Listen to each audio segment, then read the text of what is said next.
আসসালামু আলাইকুম ফ্রেন্ডস, সকলে কেমন আছেন? নিশ্চয়ই ভালো আছেন। আলহামদুলিল্লাহ, আমিও ভালো আছি। শুরু করছি আজকের ব্লগ।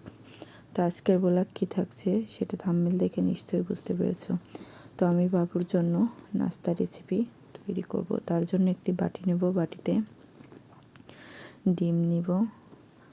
ডিমটাকে খুব ভালো করে ফেটিয়ে নিব। তার ভিতরে সামান্য পরিমাণ লবণ দেব। এখানে আমি চিনি ইউজ করব না, যেহেতু সসের সাথে খাওয়াবো তাই। তোমরা চাইলে চিনি দিয়েও করতে পারো। তো এখানে আমি সামান্য পরিমাণ লবণ দিয়ে খুব ভালো করে ফেটিয়ে নিয়ে তার ভিতরে সামান্য পরিমাণ সাদা গোলমরিচের গুঁড়া দিয়ে খুব ভালো করে নেড়ে তার ভিতরে 2 থেকে 3 চামচ পরিমাণ লিকুইড দুধ দিব।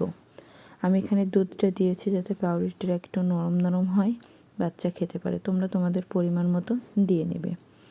তো এটা সাদা গোলমরিচের গুঁড়া পরিমাণ মতো দিয়ে খুব ভালো করে নেড়িয়ে নিয়ে ব্যাটারটা তৈরি করে নেব। এবং আগে থেকে কেটে রাখা পাউরুটির চারপাশ ফেলে একটি পাউরুটি 4 পিস করে রাখা সেই পাউরুটিটাকে আমি ভাজবো। তার জন্য চুলাতে ফ্রাই প্যান গরম হলে তাতে পরিমাণ মতো আমি 2 চামচ পরিমাণ ঘি দিয়ে ভালো করে প্যানটাতে মাখিয়ে খুব সামান্য হিটে রান্না করব, যাতে নরম হয় এবং 2 পিঠ খুব ভালোভাবে ভাজা হয়।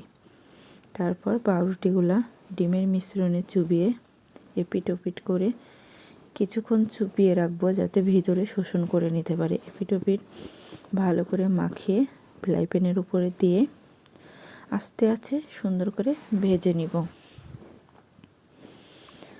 তো আমি মাথায় খেয়াল রাখতে হবে যাতে নিচে পুড়ে না যায়। তার জন্য সামান্য পরিমাণ হয়ে গেলে খুব আলতোভাবে খাবারগুলোকে উল্টে দিতে হবে।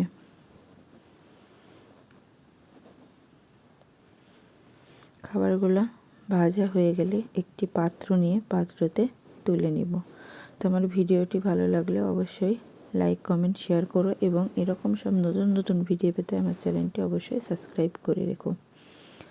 তো আমার খাবার রেডি। তো আমি এবার এখানে আমি পিরান টমেটো সস নিয়েছি, তোমরা যেটা চাও সেটাই নিতে পারো। তো বাচ্চাকে খাইয়ে দিলাম। আল্লাহ হাফেজ।